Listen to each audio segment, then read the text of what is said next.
Disclaimer, this video is purely for entertainment purposes.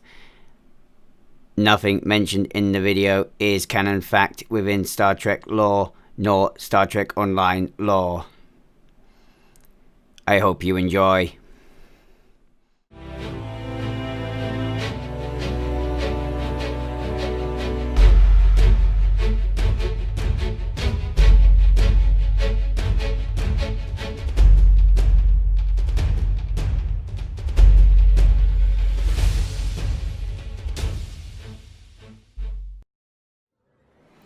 Though there have been many threats that Starfleet has had to overcome, as time has progressed, Starfleet Corps of Engineers and starship design has moved back towards the age of the Galaxy class. With the Odyssey class being launched, there was still a need though for starships like the Sovereign, and thus the Inquiry was developed. The strongest, toughest and fastest starship of Starfleet, its defense. However, with the great technologies developed upon the Odyssey class, it was difficult for the Inquiry to keep up, and so refits were developed. First of them was the Avenger class line. The Avenger class bolstered maximum defense and offense in one centralized ship. Though she was slow, she could deal out quite the punch and take the hits too. It should be noted that the Avenger class had the longest development period and also the longest testing phase. The second was the Arbiter class. The Arbiter class was much faster and more maneuverable, though she lacked the punch and defensive measures of the Avenger class.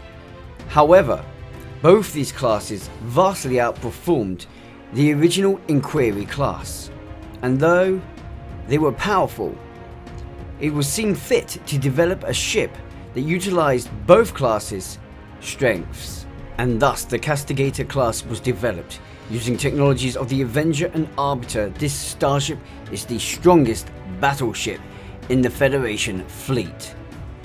With 21 decks and a crew of 900, this ship was equipped with the finest technologies of the time.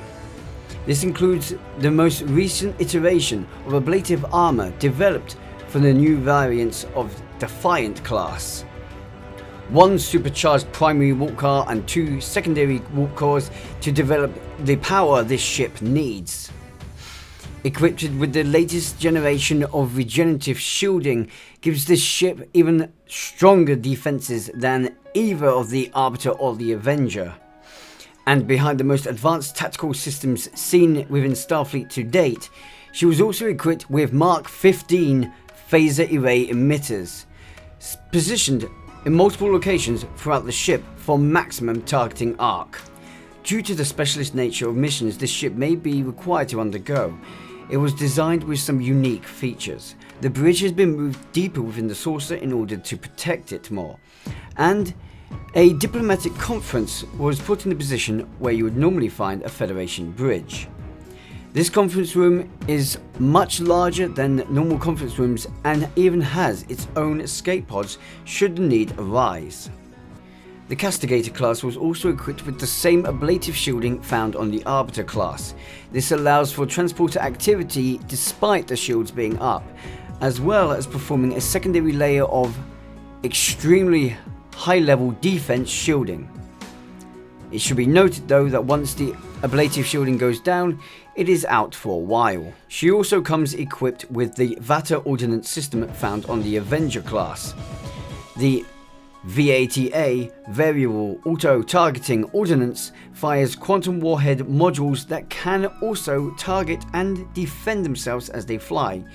These quantum ordnance modules are of high yield and will deal devastating damage.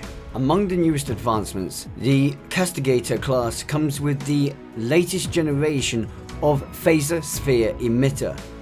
These hyper-focused phaser beam emitters can cut through hull like a scalpel, making the kinetic cutting beam of the Borg look like a blunt knife. However, there are further Borg influences on this starship.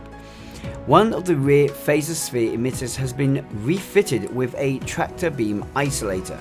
This new tractor beam system allows the phaser sphere to use its beam as more of a scalpel, enabling it to disable enemy vessels with ease while reducing the risk of destroying the vessel. The aft of the ship was also equipped with 4 modular torpedo launchers, capable of firing photons, quantums, and transphasic torpedoes. Also, for more alarming firepower, the Castigator's bow has been equipped with the Avenger's dual mega pulse phaser cannons. These pulse cannons are so powerful they can rip through a target's shields in a matter of seconds. As well as centralized on the bow, she has been equipped with hyper-accelerated torpedo launchers, capable of firing quantums and tricobolts at almost warp 9. She also has a large multi-level hangar bay built directly into her spine. This hangar bay is able of storing 2 runabouts while also maintaining a complement of Type 12 shuttlecraft. To give her great maneuverability, she's been equipped with the latest in impulse technology. This includes 2 primary impulse drives and 6 secondary reactive impulse drives, enabling her to change direction on a moment's notice. She's also equipped with the latest in particle-directed RCS technology, once again giving her the best maneuverability Starfleet can offer. The ship also sports the latest in deflector technology. The parallel twin deflector system has a squaring effect on deflector shield tech and also reinforces the warp bubble, enabling a longer, smoother flight even if the warp system was to suddenly disengage. The only negative is that it requires a forced induction coolant system in order to prevent it from overloading. This is generally caused by the raw amount of heat generated by the deflector shield, something that engineers have yet to fully tackle. And finally, thanks to the relaxing of restrictions on mycelial technology, breakthroughs in mycelial advancements have led to the newest warp coil systems being used within the Castigator class's warp nacelles. These pure masterpieces may not have the fastest cruising speed, as they are restricted to warp 8.9. However, the ship takes transwarp to a whole nother level, capable of utilizing past mycelial warp technology.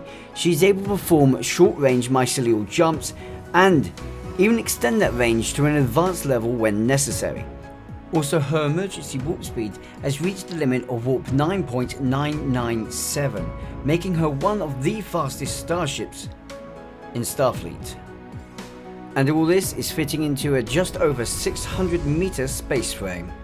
For those curious, the Starfleet Corps of Engineers have released that her components are the Avenger's saucer, the Avenger's nacelles, the Arbiter's primary hull, the Arbiter's mission pods, and the Arbiter's pylons. Quite easy to get a hold of, I presume. Surely, she might be worth the flight. She also uses the Defiant hull and the Type 1 windows. You pick the bridge. Thank you for watching. I do hope you found this enjoyable and fun to watch. And if this video gets enough feedback, there is a good chance I might try and do this again in the future, though this was essentially done initially planned as a one-off thing, just for a bit of a laugh, because I wanted to do something random and different from the heavy project that I have been working on and try to break my, so to speak, writer's block.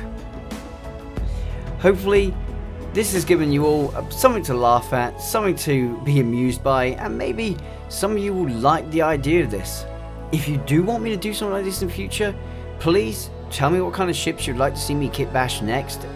It will always help me get inspired to decide where I'm going next with this if I do continue in. And, well, let me know what you thought of this one. Also, if you have really enjoyed it, I do hope you consider hitting that like button and maybe jumping down to follow me over on Discord.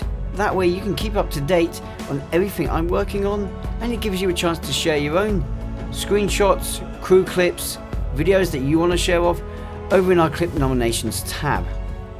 It even gives you a chance to show off your own YouTube videos if you have some yourself. I'm not fussed with you doing that.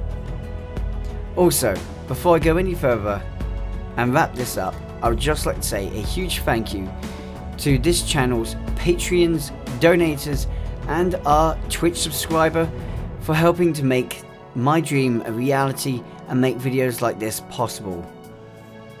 Seriously guys, I couldn't have done this without that support. Thank you. And hopefully I'll see you all next time. Remember, live long and prosper, my friends.